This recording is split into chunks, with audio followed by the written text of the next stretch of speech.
El ser y la nada, por Jean-Paul Sartre. 38. Tercera parte. El para otro. Capítulo 1. La existencia del prójimo. 3. Husserl, Hegel, Heidegger. Parece como si la filosofía de los siglos XIX y XX hubiera comprendido que no se podía evitar el solipsismo si se empezaba por considerar al yo y al prójimo como dos sustancias separadas. Cualquier unión de tales sustancias, en efecto, se ha de dar por imposible. Por eso, el examen de las teorías modernas nos revela un esfuerzo por captar en el seno mismo de las conciencias un nexo fundamental y trascendente con respecto al que sería constitutivo de cada conciencia en su surgimiento. Pero si bien parece abandonarse el postulado de la negación externa, se conserva su consecuencia esencial, es decir, la afirmación de que mi vinculación fundamental con el prójimo es realizada por el conocimiento mismo. En efecto, cuando Husserl, en las meditaciones cartesianas y en lógica formal y trascendental, se ocupa de refutar el solipsismo, cree lograrlo mostrando que el recurso al prójimo es condición indispensable de la constitución de un mundo. Sin entrar en los pormenores de la doctrina, nos limitaremos a indicar su eje fundamental. Para Husserl, el mundo tal como se revela a la conciencia es intermonádico. El prójimo no está presente en él sólo como una aparición concreta y empírica, sino como una condición permanente de la unidad y la riqueza del mundo. Cuando considero, tanto en soledad como en compañía, esta mesa o ese árbol o aquel lienzo de pared, el prójimo está siempre ahí como un estrato de significaciones constitutivas que pertenecen al objeto mismo que estoy considerando, en suma, como el verdadero garante de su objetividad. Y como nuestro yo psicofísico es contemporáneo del mundo, forma parte del mundo y cae junto con el mundo bajo el peso de la reducción fenomenológica, el prójimo aparece como necesario para la constitución misma de ese yo. Si he de dudar de la existencia de mi amigo Pedro, o de los otros en general, en tanto que esa existencia está por principio fuera de la experiencia, es menester que dude también de mi ser concreto, de mi realidad empírica de profesor dotado de tales o cuales inclinaciones, hábitos y carácter. No hay privilegio para mi yo. Mi ego empírico y el ego empírico del prójimo aparecen al mismo tiempo en el mundo, y la significación general de prójimo es necesaria para la constitución de cada uno de esos ego. Así, cada objeto, lejos de estar, como en Kant, constituido por una simple relación con el sujeto, aparece en mi experiencia concreta como polivalente. Se da originariamente como en posesión de los sistemas de referencia con respecto a una pluralidad indefinida de conciencias. Lo mismo que ocurre en las apariciones concretas de Pedro o de Pablo.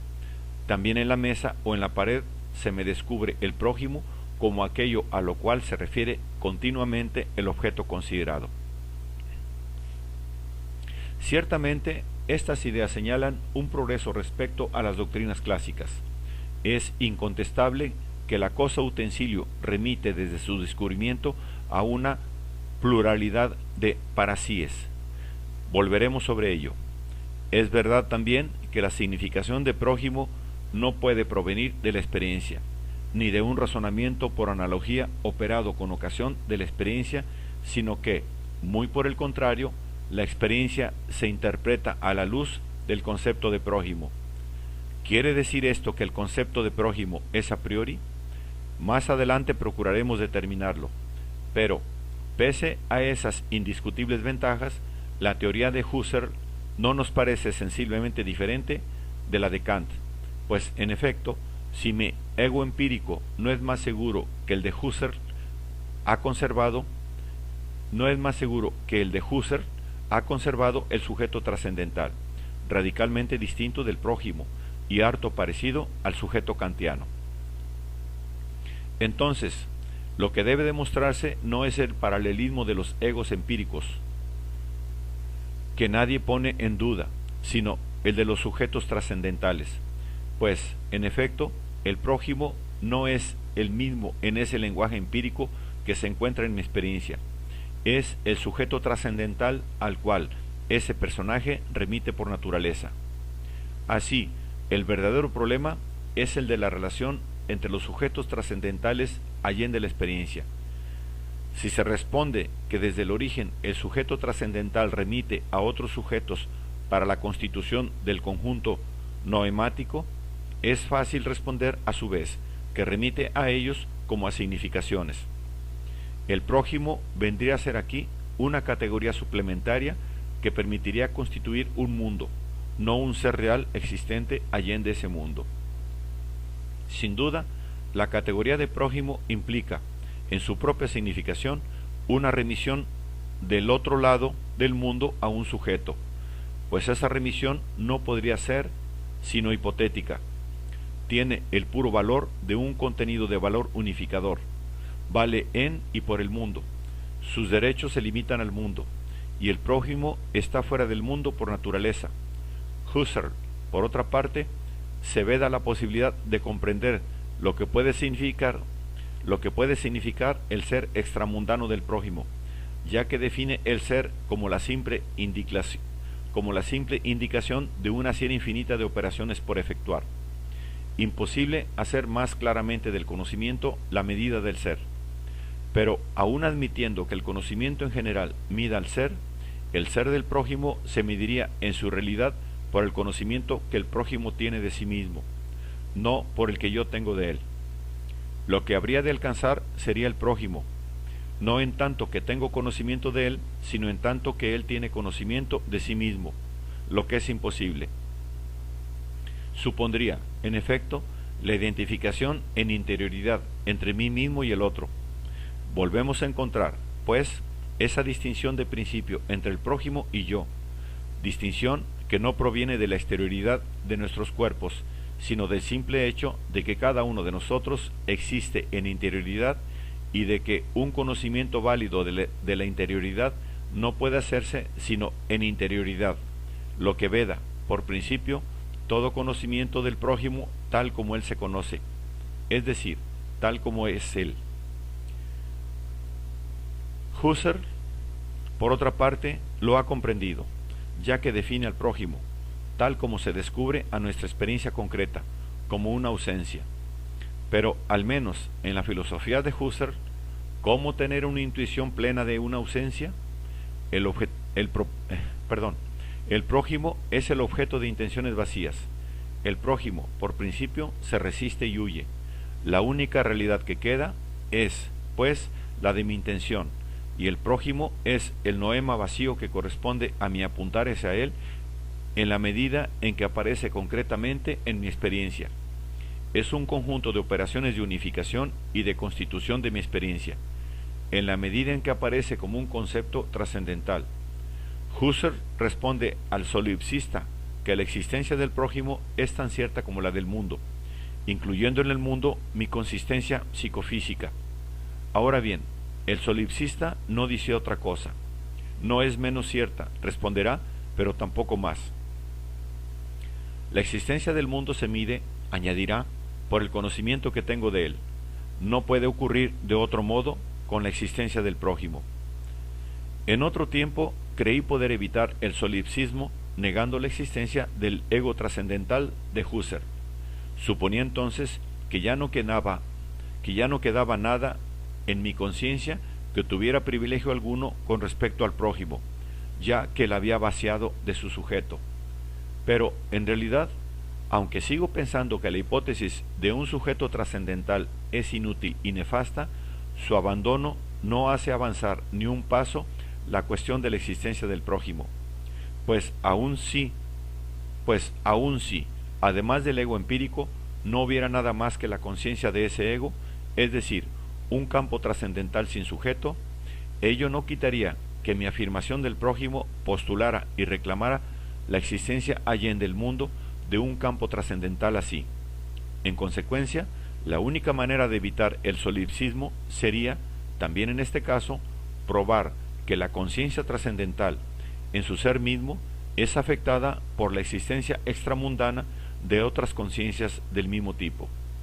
Así, por haber reducido el ser a una serie de significaciones, el único nexo que Husserl ha podido establecer entre mi ser y el del prójimo es el del conocimiento.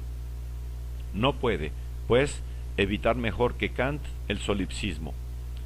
Si, sin observar las reglas de la sucesión cronológica, nos conformamos a las de una suerte de dialéctica intemporal, la solución que Hegel da al problema, en el primer volumen de la Fenomenología del Espíritu, nos parecerá realizar un progreso importante en relación a la que propone Husserl.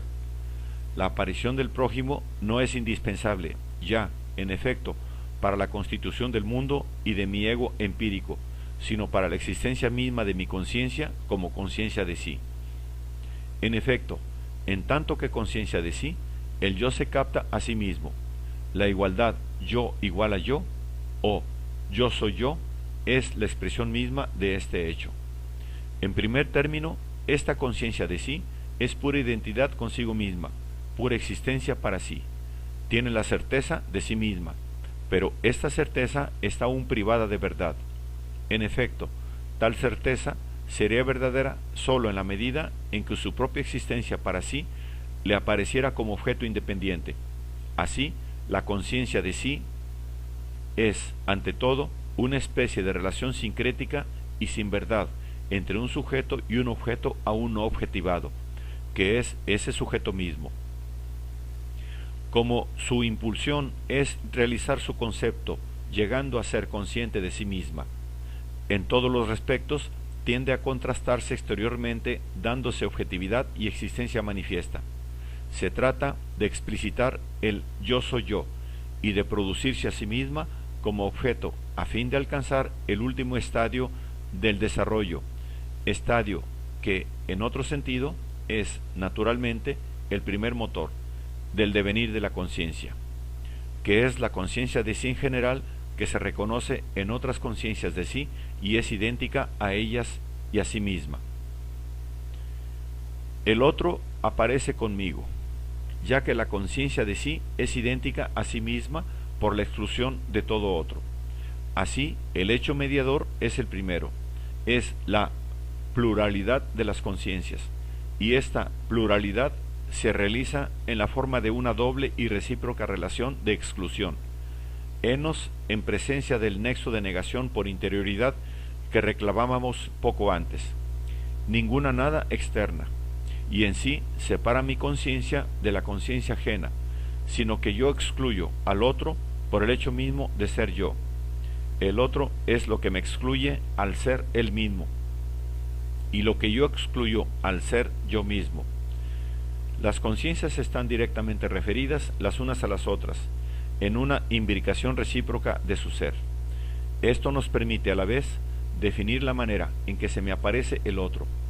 Él es este que es distinto de mí, y por lo tanto se da como objeto inesencial, con un carácter de negatividad. Pero este otro es también una conciencia de sí, tal cual se me aparece como un objeto ordinario, inmerso en el ser de la vida, y así, igualmente, aparezco yo al otro, como una existencia concreta, sensible e inmediata. Hegel se coloca aquí no en el terreno de la relación unívoca que va de mí, aprendido por el cogito, al otro, sino en el de la relación recíproca a la que define como la captación de sí del uno en el otro. En efecto, sólo en tanto que se opone al otro, es cada cual absolutamente para sí. Afirma contra el otro y frente al otro su derecho a ser individualidad. Así, el cogito mismo no podría ser un punto de partida para la filosofía. No podría nacer, en efecto, sino a consecuencia de mi propia aparición a mí mismo como individualidad, y esta aparición está condicionada por el reconocimiento del otro. Lejos de que el problema del otro se plantee a partir del cogito, la existencia del otro es, por el contrario, lo que hace posible el cogito como el momento abstracto en el que el yo se capta como objeto. Así, el momento que Hegel denomina el ser para el otro es un estadio necesario del desarrollo de la conciencia de sí. El camino de la interioridad pasa por el otro, pero el otro no tiene interés para mí, sino en la medida en que es otro yo, un objeto para mí, un yo objeto para mí. E inversamente, en la medida en que él refleja mi yo, es decir, en tanto que yo soy objeto para él. Por esta necesidad en que estoy de no ser objeto para mí, sino allá, en el otro, debo obtener del otro el reconocimiento de mi ser. Pero si mi conciencia para sí debe ser mediada consigo misma por otra conciencia, su ser para sí, y por consiguiente el ser en general, depende del otro. Tal como aparezco al otro, así soy yo. Además, puesto que el otro es tal como se me aparece, y como mi ser depende de él, la manera en que yo me aparezco a mí mismo, es decir, el momento del desarrollo de mi conciencia de mí, depende de la manera en que el otro se me aparece. El valor del reconocimiento de mí por el otro depende del valor del reconocimiento del otro para mí. En este sentido, en la medida en que el otro me capta como ligado a un cuerpo, ve en ello la vida. Yo mismo no soy sino un otro. Para hacerme reconocer por el otro, debo arriesgar mi propia vida. Arriesgar la vida en él determinada o develarse como no ligado a la forma objetiva o a alguna existencia determinada, como no ligado a la vida. Pero a la vez persigo la muerte del otro. Ello significa que quiero hacerme mediar por otro que sea solamente uno, esto es, por una conciencia dependiente cuyo carácter esencial sea el no existir sino para otro. Esto se producirá en el momento mismo en que arriesgue mi vida, pues en la lucha contra el otro hago abstracción de mi ser sensible arriesgándolo. El otro, por el contrario, prefiere la vida y la libertad, mostrando así que no ha podido afirmarse como no ligado a la forma objetiva. Permanece, pues, ligado a las cosas externas en general. Me aparece y se aparece a sí mismo como ines si ensilil. Es el esclavo y yo soy el amo. Para él, yo soy la esencia. Así aparece la famosa relación amo-esclavo, que había de influir tan profundamente en Marx. No vamos a entrar en los detalles. Bástenos señalar que el esclavo es la verdad del amo. Pero este reconocimiento unilateral y desigual es insuficiente, pues la verdad de su certeza de sí es para el amo conciencia inesencial. No tiene, pues, la certeza de serlo para sí, en tanto que verdad. Para que esta verdad sea alcanzada, será menester un momento en que el amo haga respecto de sí lo que hace respecto del otro, y en que el esclavo haga respecto del otro lo que hace respecto de sí. En este momento aparecerá la conciencia de sí en general, que se reconoce en otras conciencias de sí y es idéntica a ellas y a sí misma. La intuición genial de Hegel consiste aquí en hacerme depender del otro en mi ser. Yo soy, dice, un ser para sí que no es para mí sino por medio de otro. Así, pues, el otro me penetra en mi propio meollo. Él no podría ser puesto en duda sin dudar yo de mí mismo, puesto que la conciencia de sí es real solamente en tanto que conoce su eco y su reflejo en otro. Y, así como la misma duda implica una conciencia que existe para sí, la existencia del otro condiciona mi tentativa de dudar de ella con los mismos títulos que en Descartes mi existencia condiciona la duda metódica. Así, el solipsismo parece definitivamente fuera de combate. Al pasar de Husserl a Hegel, hemos realizado un progreso inmenso. En primer lugar, la negación que constituye al prójimo es directa, interna y recíproca. Además, incide y penetra a cada conciencia en lo más profundo de su ser. El problema se plantea en el nivel del ser íntimo, del yo universal y trascendental. Dependo de mi ser esencial, del ser esencial del prójimo, y lejos de que haya de oponerse mi ser para mí a mi ser para otro, El ser para otro aparece como una condición necesaria de mi ser para mí mismo. Sin embargo, esta solución, pese a su amplitud, pese a la riqueza y profundidad de las visiones de detalle en que abunda la teoría del amo y el esclavo, ¿logrará satisfacernos? Ciertamente, Hegel ha planteado la cuestión del ser a las conciencias. Estudia el ser para sí y el ser para otro, y presenta cada conciencia como conteniendo la realidad de la otra. Pero no es menos cierto que ese problema ontológico queda siempre formulado en términos de conocimiento.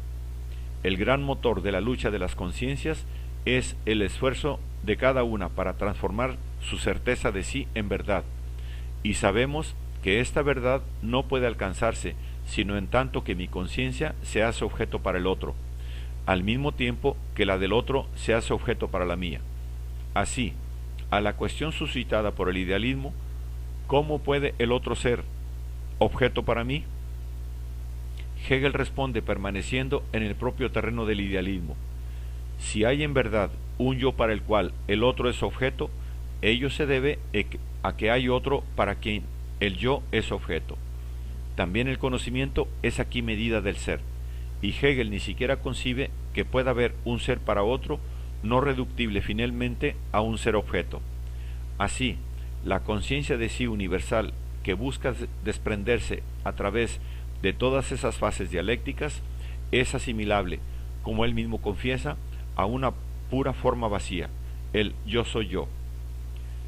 Esta proposición sobre la conciencia de sí, escribe, está vacía de todo contenido, y en otro lugar, es el proceso de la abstracción absoluta que consiste en trascender toda existencia inmediata y que desemboca en el ser puramente negativo de la conciencia idéntica a sí misma. El término mismo de este conflicto dialéctico, la conciencia de sí universal, no se ha enriquecido a través de sus vicisitudes, al contrario, se ha quedado enteramente despojada, y no es más que él. Yo sé que otro me sabe como yo mismo. Sin duda, para el idealismo absoluto, el ser y el conocimiento son idénticos. Pero, ¿a dónde nos lleva esta asimilación? En primer lugar, ese yo soy yo, pura fórmula universal de identidad, nada tiene en común con la conciencia concreta que tratamos de describir en nuestra introducción. Dejamos ahí sentado que el ser de la conciencia de sí no podía definirse en términos de conocimiento. El conocimiento comienza con la reflexión, pero el juego del reflejo reflejante no es una pareja sujeto-objeto, ni siquiera un estado implícito. No depende en su ser de ninguna conciencia trascendente, sino que su modo de ser es precisamente estar en cuestión para sí mismo. Mostrábamos después, en el primer capítulo de nuestra segunda parte, que la relación entre reflejo y reflejante no es en modo alguno una relación de identidad y no puede reducirse al yo igual a yo o al yo soy yo de Hegel. El reflejo se hace no ser el reflejante. Se trata aquí de un ser que se nihiliza en su ser y que procura en vano fundirse consigo mismo como sí. Si es verdad que esta descripción es la única que le permite comprender el hecho originario de conciencia, se juzgará que Hegel no logra dar razón de esa reduplicación abstracta del yo que da como equivalente de la conciencia de sí. Por último, logramos eliminar de la pura conciencia irreflexiva el yo trascendental que la oscurece y mostramos que la ipseidad, fundamento de la existencia personal, es por completo diferente de un ego o de una remisión del ego a sí mismo.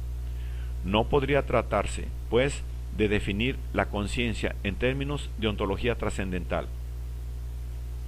En una palabra, la conciencia es un ser concreto y sui generis, no una relación abstracta e injustificable de identidad. Es ipseidad y no cede de un ego opaco e inútil. Su ser es susceptible de ser alcanzado por una reflexión trascendental, y hay una verdad de la conciencia que no depende del prójimo, sino que el ser mismo de la conciencia, al ser independiente del conocimiento, preexiste a su verdad. En este terreno, como para el realismo ingenuo, el ser mide la verdad, pues la verdad de una intuición reflexiva se mide según su conformidad con el ser. La conciencia era ahí antes de ser conocida. Así pues, si la conciencia se afirma frente al prójimo, ello se debe a que reivindica el reconocimiento de su ser y no el de una verdad abstracta.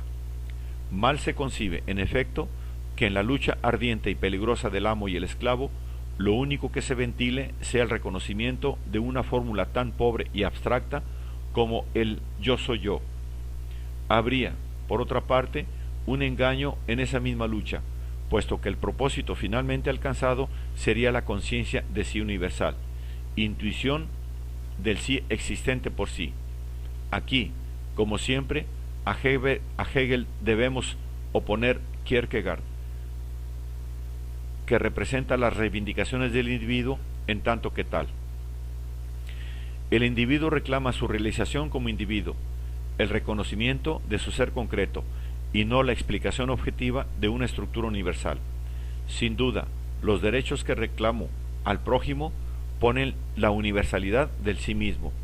La respetabilidad de las personas exige el reconocimiento de mi persona como universal, pero lo que se vuelca en este ser universal y lo llena es mi ser concreto e individual, y para este ser ahí reclamo derechos.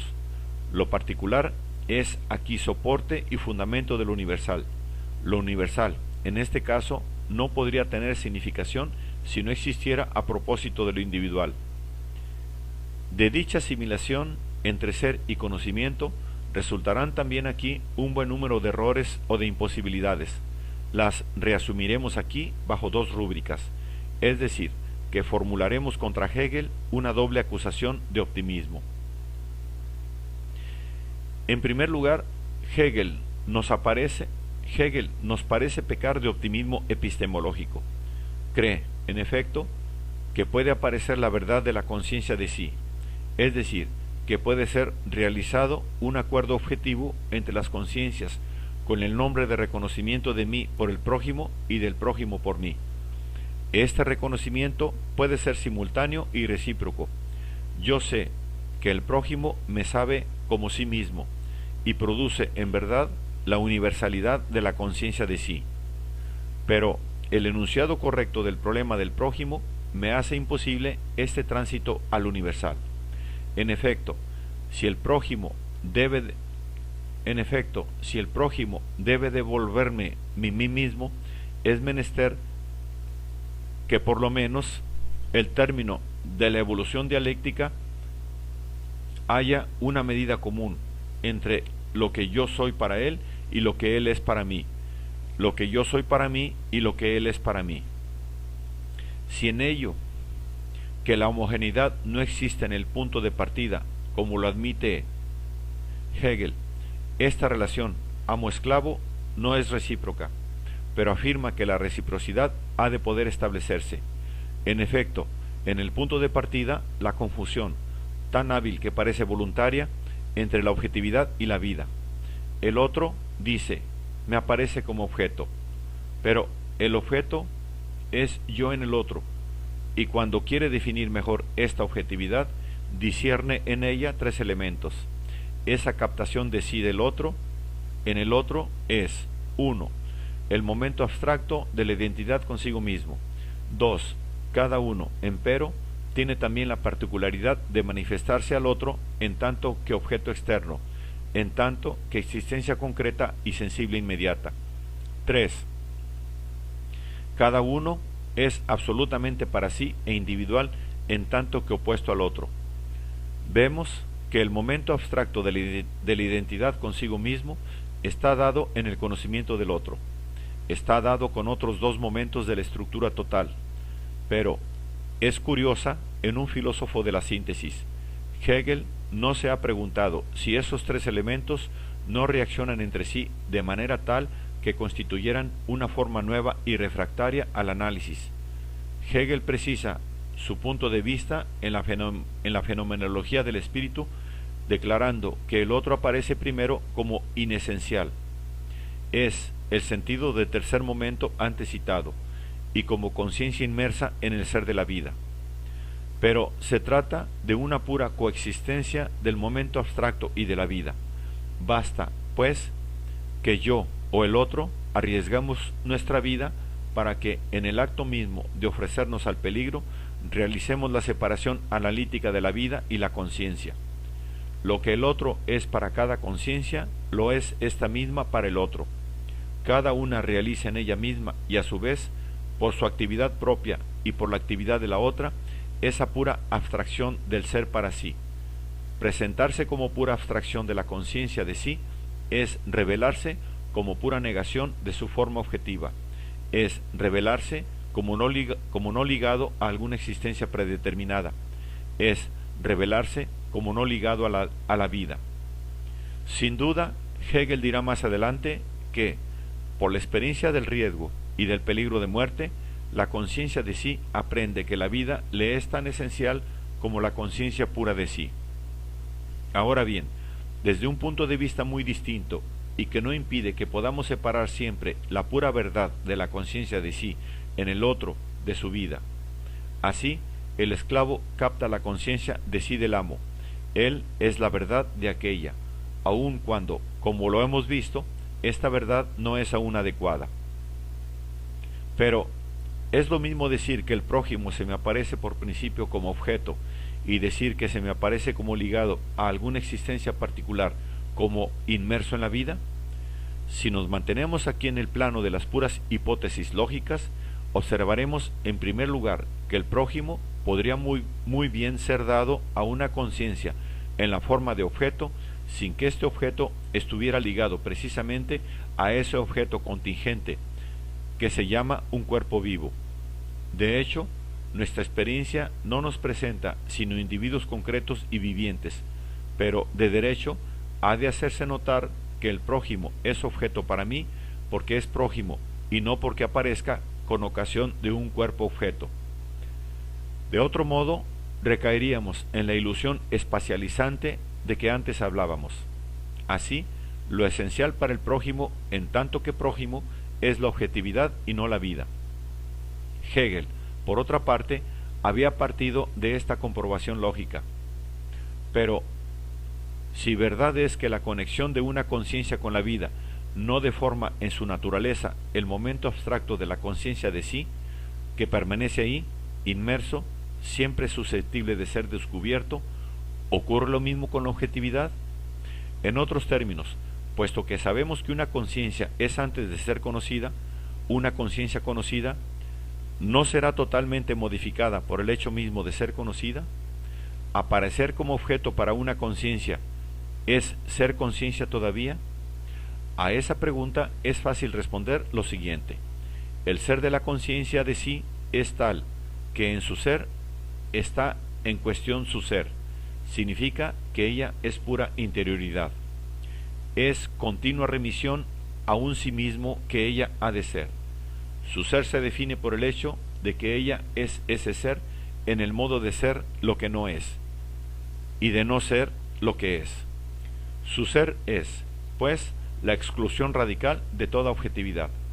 Yo soy aquel que no puede ser objeto para sí mismo, aquel que no puede ni aún concebir para sí la existencia en forma de objeto, salvo en el plano del desdoblamiento reflexivo.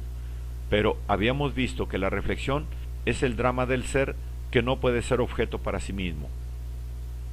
Y ello no a causa de una falta de perspectiva o de una prevención intelectual o de un límite impuesto a mi conocimiento, sino porque la objetividad reclama una negación explícita.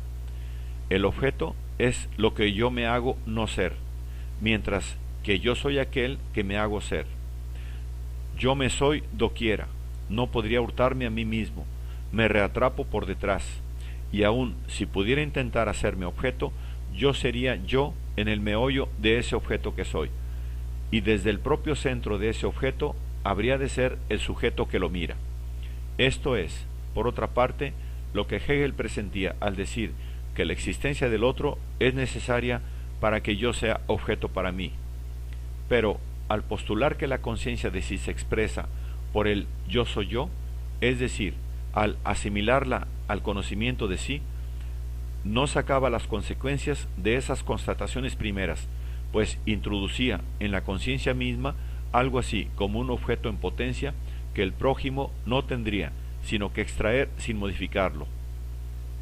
Pero si precisamente ser objeto es ser yo, el hecho de ser objeto para una conciencia iniciática radicalmente la conciencia, no en la que ella es para sí, sino en su aparición al otro, la conciencia del prójimo es lo que puedo simplemente contemplar y que, por eso mismo, se me aparece como puro dato, en vez de ser lo que ha de ser yo. Es lo que se me entrega en el tiempo universal, vale decir, en la dirección original de los momentos, en vez de aparecérseme en la unidad de su propia temporalización. Pues la única conciencia que puede aparecerse en su propia temporalización es la mía, y no podría hacerlo así sin renunciar a toda objetividad. En una palabra, el para sí es incognoscible para el prójimo como para sí. El objeto que capto con el nombre de prójimo se me aparece en una forma radicalmente diferente. El prójimo no es para sí tal como se me aparece, y yo no me aparezco a mí mismo como soy para otro.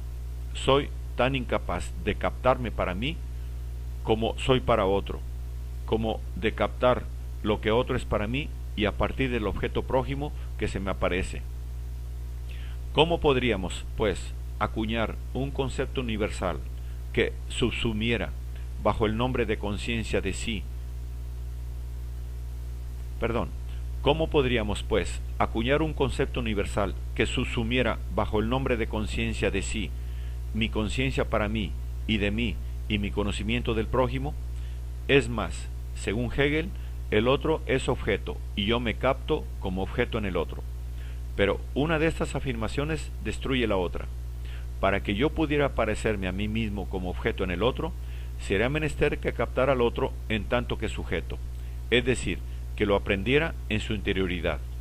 Pero en tanto que el otro se me aparece como objeto, no podría aparecérseme mi objetividad para él sin duda.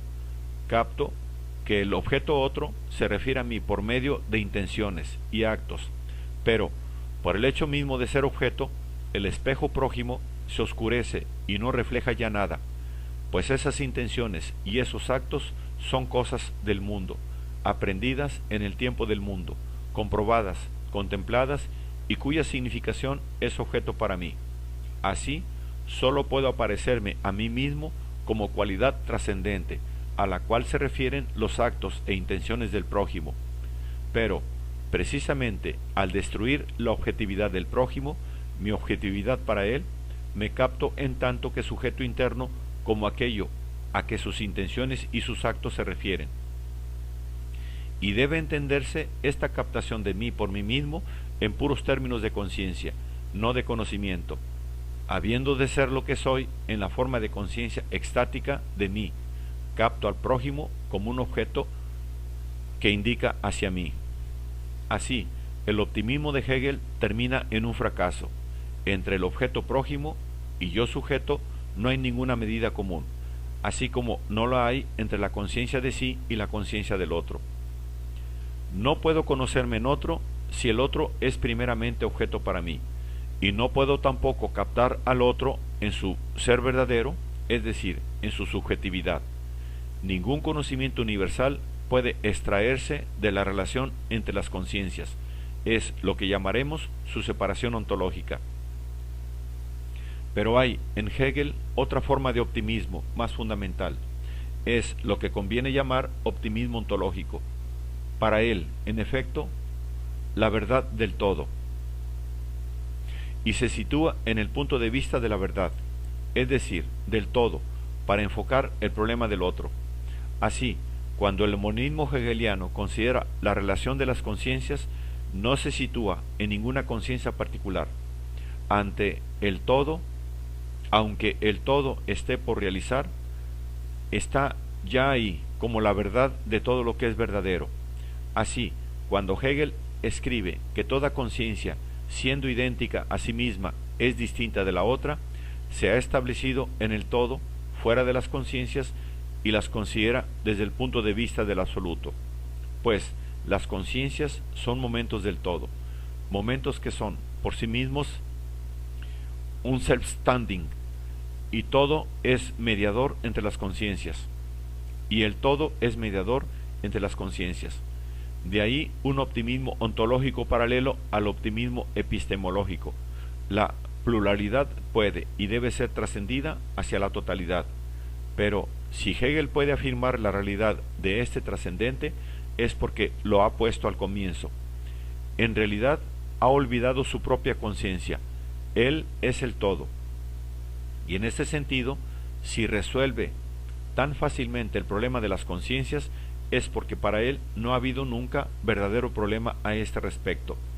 No se plantea, en efecto, la cuestión de las relaciones de su propia conciencia con la de otro, sino que, haciendo enteramente abstracción de la suya propia, estudia pura y simplemente la relación de las conciencias de los otros entre sí, es decir, la relación entre conciencias que son para él ya objetos, cuya naturaleza, según él, consiste precisamente en ser un tipo particular de objetos, el sujeto-objeto, y que, desde el punto de vista totalitario en que se coloca, son rigurosamente equivalentes entre sí, lejos de que ninguna de ellas esté separada de las otras por un privilegio particular. Pero si Hegel se olvida de sí, nosotros no podemos olvidar a Hegel. Esto significa que nos vemos remitidos al cogito.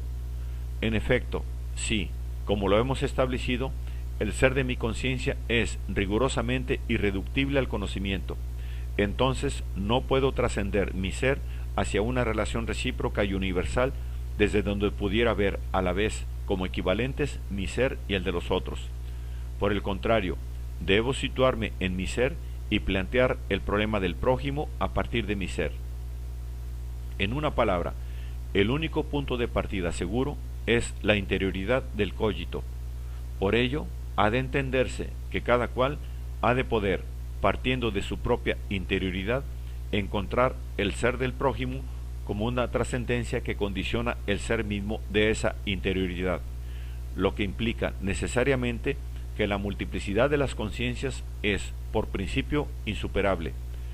Pues bien puedo, sin duda, trascenderme hacia un todo, mas no establecerme en ese todo para contemplarme y contemplar al prójimo, ningún optimismo lógico o epistemológico, mas no establecerme en ese todo para contemplarme y contemplar al prójimo.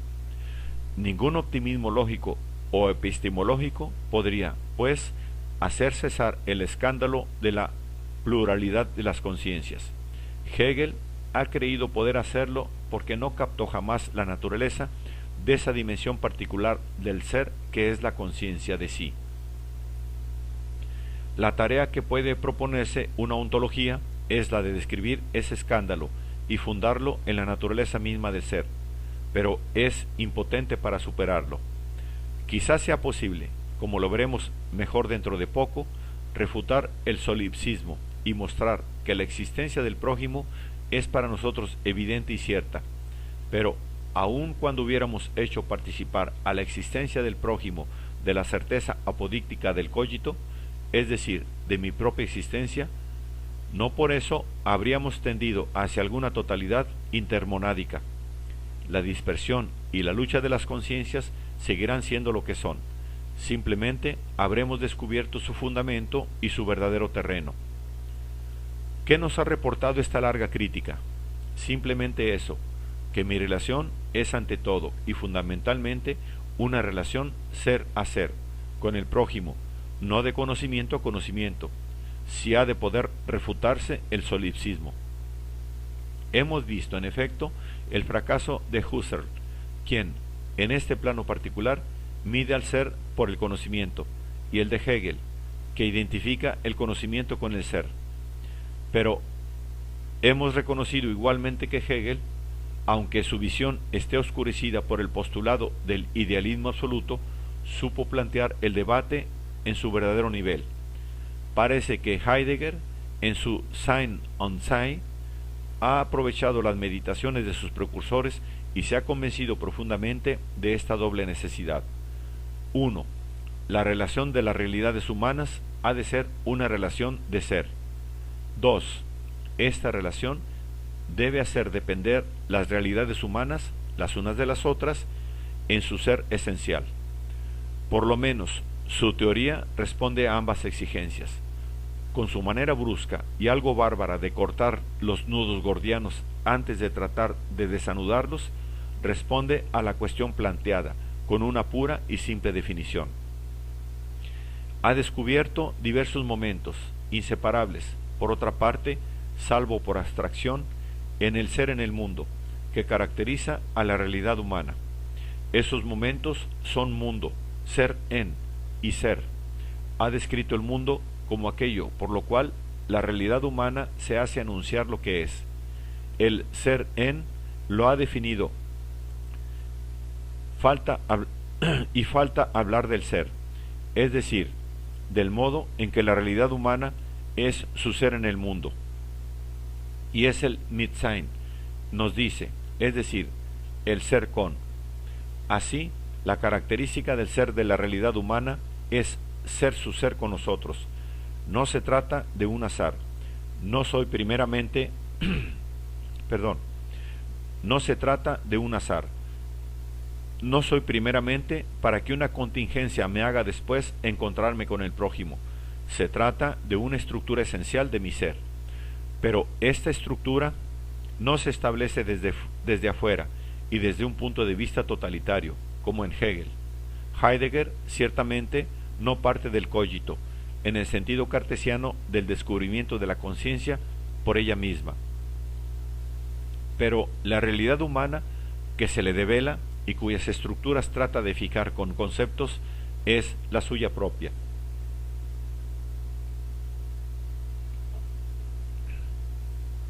Dasein ist Geheimnis, escribe, explicitando la comprensión preontológica que tengo de mí mismo, capto el ser con otro, como una característica esencial de mi ser. En una palabra, descubro la relación trascendente con el prójimo como constituyente de mi propio ser, exactamente como he descubierto que el ser en el mundo medía mi realidad humana. De este modo, el problema del prójimo no es ya más que un falso problema. El prójimo no es ya primeramente tal o cual existencia particular con que yo me encuentro en el mundo, y que no podría ser indispensable para mi propia existencia, ya que yo existía antes de encontrármela, sino que es el término excéntrico que contribuye a la constitución de mi ser. El examen de mi ser, en tanto que me arroja fuera de mí hacia estructuras que a la vez me escapan y me definen, me develan originariamente el prójimo. Observemos, además, que el tipo de vinculación con el prójimo ha cambiado, con el realismo, el idealismo, Husserl y Hegel. El tipo de relación de las conciencias era el ser para. El prójimo se me aparecía y hasta me constituía en tanto que él era para mí o que yo era para él. El problema era el reconocimiento mutuo de conciencias situadas las unas frente a las otras, que se aparecían mutuamente en el mundo y se enfrentaban. El ser con tiene un significado por completo diferente. Con no señala la relación recíproca de reconocimiento y de lucha que resultaría de la aparición en medio del mundo de una realidad humana distinta de la mía. Expresa más bien una especie de solidaridad ontológica para la explotación de este mundo. El otro no está ligado originariamente a mí como una realidad óntica que aparece en medio del mundo, entre los utensilios, como un tipo de objeto particular. En tal caso, estaría yo degradado, y la relación que lo uniría conmigo no podría adquirir jamás la reciprocidad. El otro no es objeto, sigue siendo, en su relación conmigo, realidad humana. El ser por el cual él me determina en su ser es su ser puro captado como ser en el mundo. Sabido es que en debe entenderse en el sentido de color, hábito, y no en el de insum. Ser en el mundo es morar el mundo, no estar embiscado en él, y me determina en mí ser en el mundo. Nuestra relación no es una oposición de frente, sino más bien una interdependencia de lado, en tanto que hago que mi mundo exista como complejo de utensilios de que me sirvo, a propósito de mi realidad humana. Me hago determinar en mi ser por un ser que hace que el mismo mundo exista como complejo de utensilios a propósito de su realidad.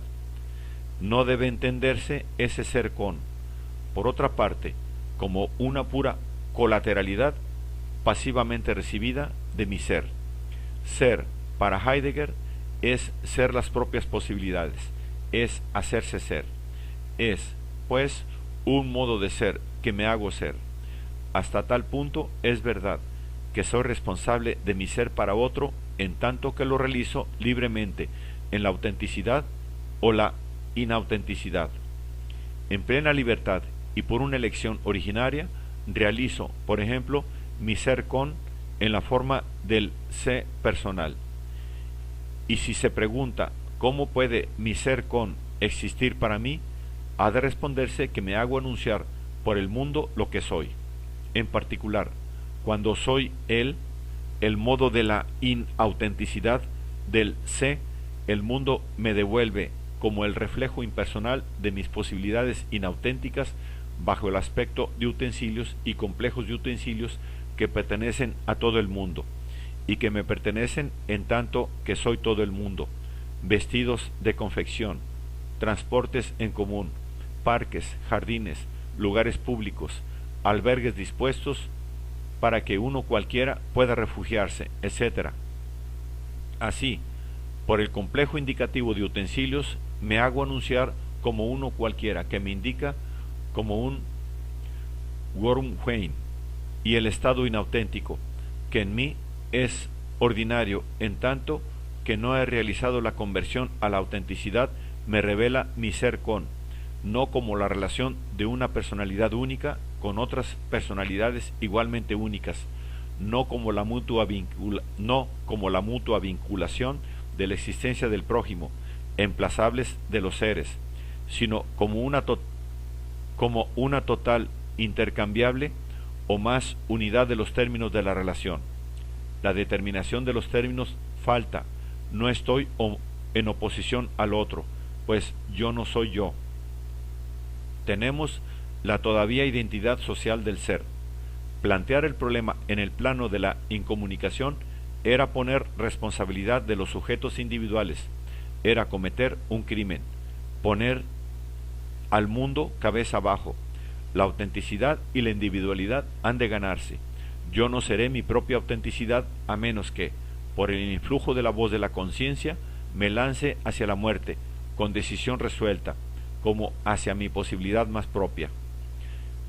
En este momento me develo a mí mismo en la autenticidad, y también elevo a los demás conmigo hacia lo auténtico.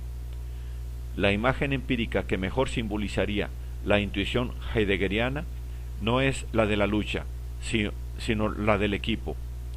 La relación originaria entre el otro y mi conciencia no es el tú y yo, sino el nosotros, y el ser de Heidegger no es la posición clara y distinta de un individuo frente a otro individuo, no es el conocimiento, sino la sorda existencia en común de los integrantes de un equipo. Esa existencia que el ritmo de los remos o de los movimientos regulares del timonel harán sensible a los remeros y que la meta común por alcanzar la barca o el bote al que hay que aventajar y el mundo entero, los espectadores, el resultado, etc., que se perfila en el horizonte, les pondría de manifiesto. Sobre el fondo común de esta coexistencia, el brusco develamiento de mi ser para la muerte me recortará de pronto en una absoluta soledad en común, elevando al mismo tiempo a los otros hasta esa soledad. Esta vez se nos ha dado efectivamente lo que pedíamos, un ser que implica en su ser el ser del prójimo, y sin embargo no podríamos considerarnos satisfechos. En primer lugar, la teoría de Heidegger nos ofrece más bien la indicación de la solución por encontrar que esa solución misma. Aun cuando admitiéramos sin reservas esa sustitución del ser para por el ser seguiría siendo para nosotros una simple afirmación sin fundamento.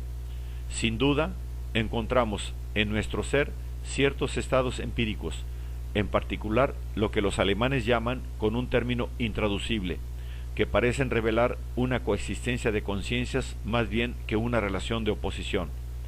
Pero habría que explicar precisamente esa coexistencia, por qué ella se convierte en el fundamento único de nuestro ser, porque es el tipo fundamental de nuestra relación con los otros, porque Heidegger se cree autorizado para pasar de esa comprobación empírica y óntica de ser con la posición de la coexistencia como estructura ontológica del con mi ser en el mundo.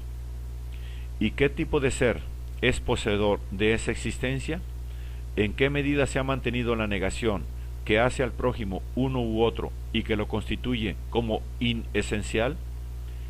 Si se la suprime por entero, ¿no iremos a caer en un monismo? Y si hemos de conservar la coestructura esencial de la relación con el prójimo, ¿qué modificación habrá que hacerle sufrir para que no pierda el carácter de oposición que tenía en el ser y adquiera ese carácter de vinculación que produce solidaridad, que es la estructura misma del ser con? ¿Y cómo podremos pasar ahí a la experiencia concreta del prójimo en el mundo? Como cuando desde mi ventana veo a un transeúnte que pasa por la calle. Ciertamente es tentador concebirme como recortándome por el impulso de mi libertad, por la elección de mis posibilidades únicas, sobre el fondo indiferencial de lo humano, y acaso esta concepción encierre una parte importante de verdad, pero al menos en esa forma suscita considerables objeciones. En primer lugar, el punto de vista ontológico coincide aquí con el punto de vista abstracto del sujeto kantiano. Decir que la realidad humana, aun si es mi realidad humana, es con por su estructura ontológica, equivale a decir que es con por naturaleza, o sea, a título esencial y universal. Aun si estuviera probada esta afirmación, no permitiría explicar ningún ser con concreto. En otros términos, la coexistencia ontológica que aparece como estructura de mi ser de mi ser en el mundo no puede en modo alguno servir de fundamento a un ser con óntico, como por ejemplo la coexistencia que aparece en mi amistad con Pedro o en la pareja que formo con Annie. Lo que debería mostrarse en efecto es que el ser con Pedro o el ser con Annie es una estructura constitutiva de mi ser concreto. Pero esto es imposible desde el punto de vista en que se ha situado Heidegger. El otro, en relación con, dada en el plano ontológico, no podría ser concretamente determinado. En efecto, así como no puede serlo la realidad humana directamente considerada, de la cual es el alter ego. Es un término abstracto y por esto mismo un self-standing, y que no tiene en modo alguno en sí el poder de convertirse en este otro, Pedro o Annie. Así, la relación del Mitsein no nos sirve de modo alguno para resolver el problema psicológico y concreto del reconocimiento del prójimo. Hay dos planos incomunicables y dos problemas que exigen soluciones separadas. No es, se dirá, sino uno de los aspectos de la dificultad que experimenta Heidegger por pasar, en general, del plano ontológico al plano óntico, del ser en el mundo en general a mi relación con este utensilio particular, de mi ser para la muerte, que hace de mi muerte mi posibilidad más esencial, a su muerte óntica que tendré por mi encuentro con tal o cual existente externo. Pero esa dificultad puede, en rigor, quedar enmascarada en todos los demás casos, pues, por ejemplo, la realidad humana hace que exista un mundo donde se disimula una amenaza de muerte que le concierne. Es más, si el mundo es, se debe a que es mortal, en el sentido en que se dice que es mortal una herida.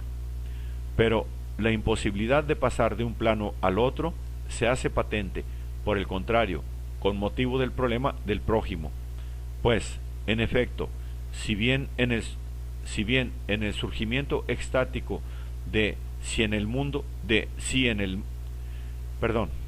Pues, en efecto, si bien en el surgimiento extático de si él en el mundo, la realidad humana hace que exista un mundo, no por eso podría decirse que su ser con haga surgir otra realidad humana. Ciertamente soy el ser por el cual hay ser. ¿Se dirá que soy el ser por el cual hay otra realidad humana? Si se entiende por ello que soy el ser por el cual hay para mí otra realidad humana, es un puro y simple truismo. Si se quiere decir que soy el ser por el cual hay otros en general, recaemos en el solipsismo. En efecto, esa realidad humana, con quien soy, es también en el mundo conmigo, es el fundamento libre de un mundo, es el fundamento libre de un mundo. Tiene en cuenta que del ser con no puede deducirse la identidad de, y si lo que esté en los mundos en los cuales las realidades humanas son, ¿cómo es que este mundo es el mío? En sus propias posibilidades, es sus propias posibilidades, es, pues, para sí, sin esperar a que yo haga existir su ser en la flama del hay.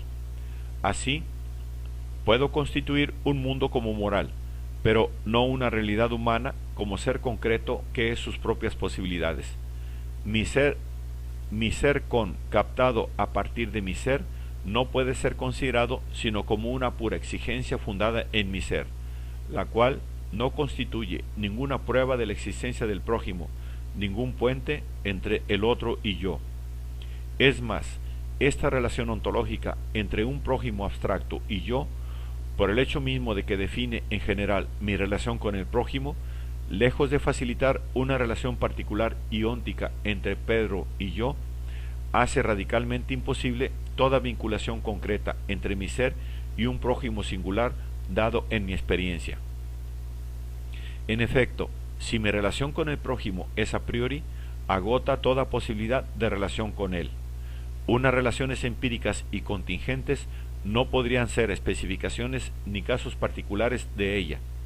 No hay especificaciones de una ley sino en dos circunstancias: o bien la ley se extrae inductivamente de unos hechos empíricos y singulares, y aquí no se trata de eso, o bien es a priori y unifica la experiencia, como los conceptos kantianos. Ahora bien, en este caso, precisamente, no tiene alcance sino en los límites de la experiencia.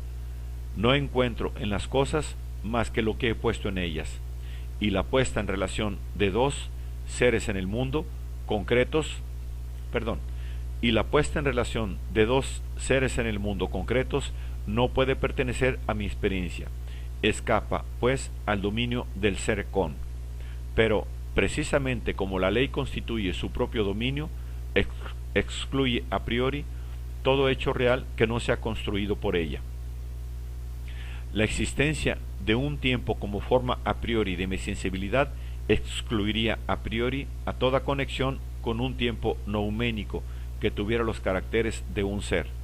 Así, la existencia de un ser con ontológico y por ende a priori haría imposible toda conexión óntica con una realidad humana concreta que surgiera para sí como una trascendencia absoluta. El ser concebido como estructura de mi ser me aísla tan eficazmente como los argumentos del solipsismo, pues la trascendencia heideggeriana es un concepto de mala fe, apunta ciertamente a superar el idealismo y lo logra en la medida en que éste nos presenta una subjetividad en reposo en sí misma y que contempla sus propias imágenes. Pero el idealismo así superado no es sino una forma bastarda del idealismo, una especie de psicologismo empírico criticista. Sin duda, la realidad humana heideggeriana existe fuera de sí, pero precisamente esta existencia fuera de sí es la definición del sí mismo en la doctrina de Heidegger. No se merece ni al éxtasis platónico, en que la existencia es realmente alienación, existencia en otro, ni a la visión en Dios de Malebranche, ni a nuestra propia concepción del éxtasis y de la negación interna. Heidegger no escapa al idealismo. Su huida fuera de sí, como estructura a priori, de su ser lo aísla tan eficazmente como la reflexión kantiana sobre las condiciones a priori de nuestra experiencia. En efecto, lo que la realidad humana encuentra en el término inaccesible de esa huida fuera de sí es también sí. La huida fuera de sí es huida hacia sí, y el mundo aparece como pura distancia de sí a sí. Por lo tanto, vano sería buscar en Sein und Sein la superación simultánea de todo idealismo y de todo realismo. Y las dificultades que encuentra el idealismo en general cuando se trata de fundar la existencia de seres concretos semejantes a nosotros y que escapan a nuestra experiencia, en tanto que tales que no dependen de nuestro a priori en su construcción misma, surgen también ante la tentativa, lo de Heidegger, de hacer salir a la realidad humana de su soledad. Parece escapar a ellas porque toma el fuera de sí, ora como fuera de sí hacia sí, ora como fuera de sí en el otro. Pero la segunda acepción del fuera de sí, que solapadamente desliza Heidegger en el curso de sus razonamientos, es estrictamente incompatible con la primera. En el propio seno de sus éxtasis, la realidad humana no deja de estar sola. Pues, y este será el nuevo provecho que habremos obtenido del examen crítico de la doctrina heideggeriana, la existencia del prójimo tiene la naturaleza de un hecho contingente e irreductible. Uno se encuentra con el prójimo y no lo constituye. Y si este hecho ha de aparecernos, empero, bajo el ángulo de la necesidad, no podría ser con la necesidad propia de las condiciones de posibilidades de nuestra experiencia o, si se prefiere, con la necesidad ontológica. La necesidad de la existencia del prójimo debe ser, si es que la hay, una necesidad contingente, es decir, una necesidad de hecho del mismo tipo que aquella con la que el cogito se impone. Si el prójimo ha de poder sernos dado, lo será por una aprehensión directa que deje al mutuo encuentro su carácter de facticidad, como el propio cogito deja toda su facticidad a mi propio pensamiento y que, empero, participe de la apodicticidad del cogito mismo, es decir, de su indubitabilidad. Esta larga exposición doctrinal no habrá sido útil, pues inútil, pues si nos permite precisar las condiciones necesarias y suficientes para que sea válida una teoría de la existencia del prójimo. 1. Una teoría no debe aportar una nueva prueba de la existencia del prójimo, un argumento mejor que los otros contra el solipsismo. En efecto, si el solipsismo ha de ser rechazado, no puede ser sino porque es imposible, o si se prefiere, porque nadie es verdaderamente solipsista. Nunca será susceptible de ser puesta en duda la existencia ajena, a menos que lo sea en palabras y abstractamente. De igual modo que puedo escribir una palabra sin poder siquiera pensarlo. En efecto, no puede concernir sino a los objetos que aparecen, puesto que dudo de mi propia existencia. La existencia ajena no debe ser una probabilidad. La probabilidad a cuyos nuevos efectos pueden aparecer en nuestra experiencia. No hay probabilidad a menos que en cada instante sea posible confirmarla o refutarla. Si el prójimo está, por principio y en su para sí, fuera de mi experiencia, la probabilidad de su existencia como otro podrá ser nunca ni confirmada ni refutada. No puede ni crecer ni decrecer, ni siquiera medirse. Pierde, pues, su ser mismo de probabilidad para convertirse en pura conjetura de novelista, del mismo modo como lo ha mostrado Lalande, que una hipótesis sobre la existencia de seres vivos en el planeta Marte sigue siendo puramente conjetural y sin ninguna probabilidad de ser verdadera ni falsa, en tanto no dispongamos de instrumentos o de teorías científicas que nos permitan hacer aparecer hechos que confirmen o refuten esa hipótesis. Pero la estructura del prójimo es tal, por principio, que jamás ninguna experiencia nueva podrá concebirse. Ninguna teoría nueva vendrá a confirmar o refutar la hipótesis de su existencia. Ningún instrumento vendrá a revelar hechos nuevos que me inciten a afirmar o a rechazar esa hipótesis. Así pues, si el prójimo no me es inmediatamente presente y si su existencia no es tan segura como la mía, toda conjetura sobre él carece enteramente de sentido. Pero, precisamente, no conjeturo la existencia del prójimo, la afirmo. Una teoría de la existencia ajena debe, pues, simplemente interrogarme en mi ser, esclarecer y preciar el sentido de esa afirmación, y sobre todo, lejos de inventar una prueba, explicitar el fundamento mismo de esa certidumbre.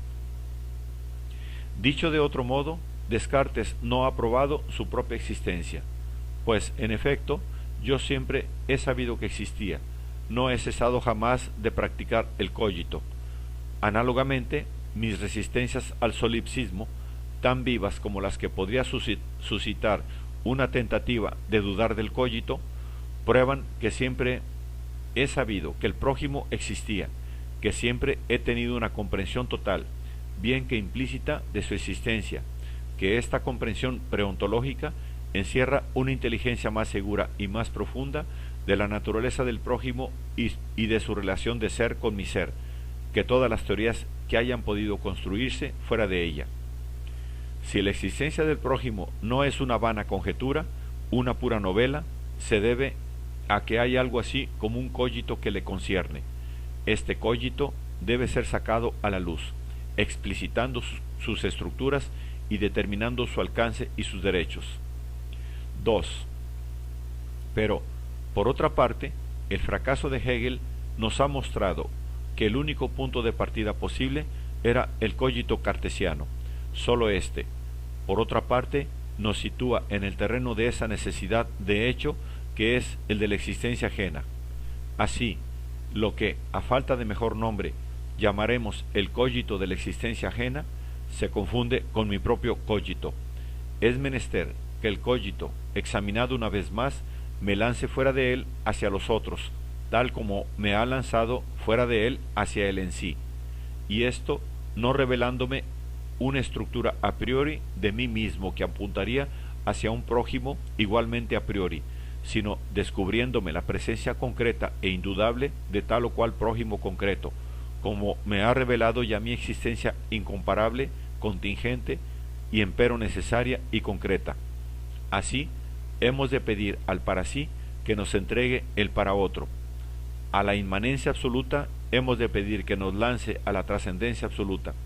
En lo más profundo de mí mismo debo encontrar no razones para creer en el prójimo, sino al prójimo mismo como no siendo yo. 3. Y lo que el cogito debe revelarnos no es un objeto prójimo. Se debería haber reflexionado desde hace mucho en que quien dice objeto dice probable. Si el prójimo es objeto para mí, me remite a la probabilidad, pero la probabilidad se funda únicamente en la congruencia al infinito de nuestras representaciones. El prójimo, no siendo ni una representación, ni un sistema de representaciones, ni una unidad necesaria de nuestras representaciones, no puede ser probable. No puede, entonces, ser primeramente objeto. Así pues, si es para nosotros, no puede serlo ni como factor constitutivo de nuestro conocimiento del mundo, ni como factor constitutivo de nuestro conocimiento del yo, sino en tanto que interesa a nuestro ser, y ello no en tanto que contribuiría a priori a constituirlo, sino en tanto que le interesa concreta y ónticamente en las circunstancias empíricas de nuestra facticidad. 4. Si se trata de intentar respecto del prójimo, en cierto modo, lo que Descartes ha intentado respecto de Dios, con esa extraordinaria prueba por la idea de perfección, que está íntegramente animada por la intuición de la trascendencia, ello nos obligará a rechazar, para nuestra aprehensión del prójimo como prójimo, cierto tipo de negación que hemos llamado negación externa. El prójimo debe aparecer al cogito como no siendo yo. Esta negación puede concebirse de dos maneras: o bien es pura negación externa y separará al prójimo de mí como una sustancia de otra sustancia. En este caso, por definición, toda captación del prójimo es imposible, o bien será negación interna, lo que significa conexión sintética y activa en dos términos, cada uno de los cuales se constituye negándose del otro. Esta relación negativa será, pues, recíproca y de doble interioridad. Ello significa, en primer lugar, que la multiplicidad de prójimos no puede ser una colección, sino una totalidad. En este sentido, damos la razón a Hegel, ya que cada prójimo encuentra su ser en el otro, pero también que esa totalidad es tal que es por principio imposible situarse en el punto de vista del todo. Hemos visto, en efecto, que ningún concepto abstracto puede surgir de la comparación entre mi ser para mí mismo de subjetividad para el prójimo.